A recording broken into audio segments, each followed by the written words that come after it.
Jadi di sini adalah kamu nilai dulu pengendalian intern secara perusahaannya dulu, secara perusahaan sebelum kamu masuk ke pengendalian intern mengenai transaksi.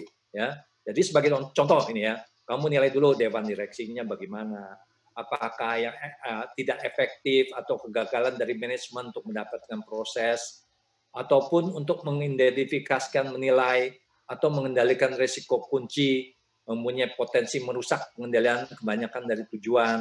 Nah, ini semua ini ya, ini kamu harus nilai dulu ya. Bagaimana sih manajemen itu? Bagaimana top manajemen? Apa dia peduli atau tidak terhadap pengendalian intern? Ya, dan apakah ada pengawasan untuk pengendalian intern tersebut? Ya, apakah misalkan kalau yang bagus bagi perusahaan itu ada yang namanya internal audit department, ya. Jadi kalau manajemen itu sangat care, sangat peduli terhadap internal control, tentu dia akan membentuk suatu yang namanya internal control department namanya, internal control department. Ya, internal control department ini ya kita lihat efektif atau tidak. Jangan internal control department ini hanya suatu boneka saja, ya. Jadi dia harus menjalankan fungsinya atau tidak, gitu, ya.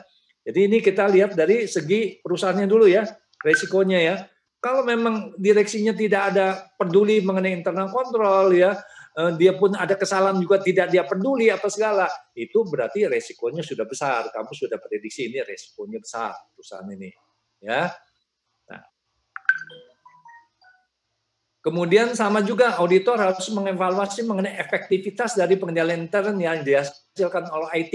Ya, sama juga kalau dia menggunakan perusahaan IT harus dilihat dulu IT secara keseluruhan, ya. Bagaimana orang ini data IT-nya ini, apakah setiap orang bisa masuk ke ruangan IT? Apakah setiap orang bisa mengakses IT tersebut? Waduh, kita bayangkan kalau setiap orang bisa merubah IT. Nah, kamu sebagai auditor, kamu lihat, waduh, datanya berarti saya nggak bisa andalkan dong ini. Karena semuanya bisa mengakses, semuanya bisa merubah data-data di IT. Ya, jadi dari sini kalau perusahaan menggunakan IT, kamu bisa menyimpulkan, kamu harus menilai bagaimana resiko daripada pengendalian intern daripada suatu IT tersebut. Ya. Nah, sekali si auditor sudah menentukan pengendalian intern level perusahaan, ini ya, sekali auditor sudah menentukan pengendalian intern level perusahaan, termasuk pengendalian umum, telah dirancang dan telah ditempatkan pada operasi perusahaan, mereka kemudian membuat penilaian pendahuluan atau pre-elementary assessment. Kasih penilaian secara pendahuluan. Ya. Untuk setiap transaksi yang berhubungan dengan tujuan audit, transaction related objective.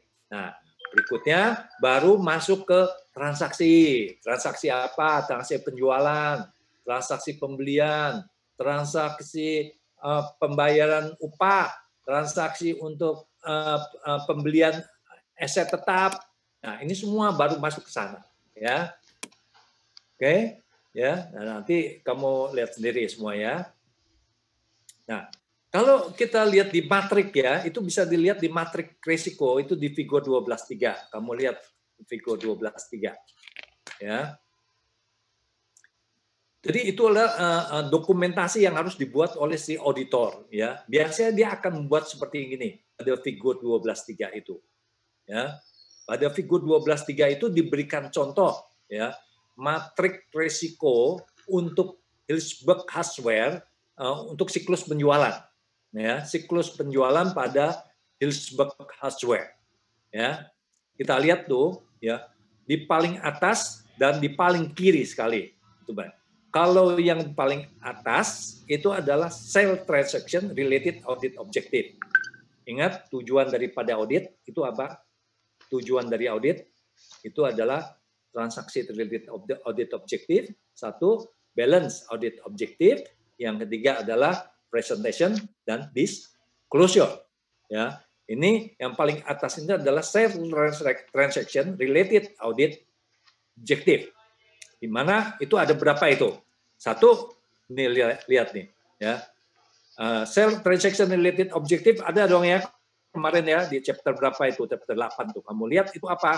Oh, ini di sini kalau di sini recorded sales for shipment.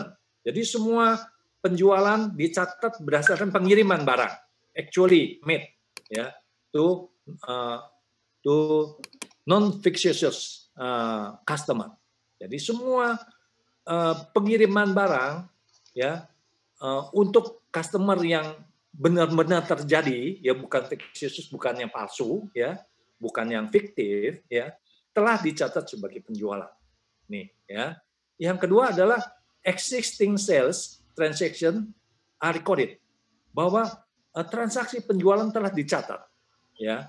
Yang ketiga adalah recorded sales are for the amount of goods shipped and are correctly billed and recorded, ya. Bahwa semua penjualan for the amount of good, bahwa semua penjualan recorded sale, bahwa pencatatan penjualan adalah dengan nilai barang yang telah dikirim. Ya, kalau barang yang dikirim 100, ya nilainya berapa? Itu aja. Jangan kirim barangnya 100 tapi dikasih di nilainya cuma 20. Ya, ini maksudnya. And are correctly billed and recorded. Nah, accuracy. Jadi perhitungan catatannya nih, quantity yang benar, price yang benar, perkalian benar, pembagian benar, dan lain sebagainya. Ini accuracy. Ya. Kemudian yang berikutnya, sell transaction are correctly ya included in the account receivable. Bahwa transaksi penjualan telah dicatat ke dalam piutang masing-masing customer.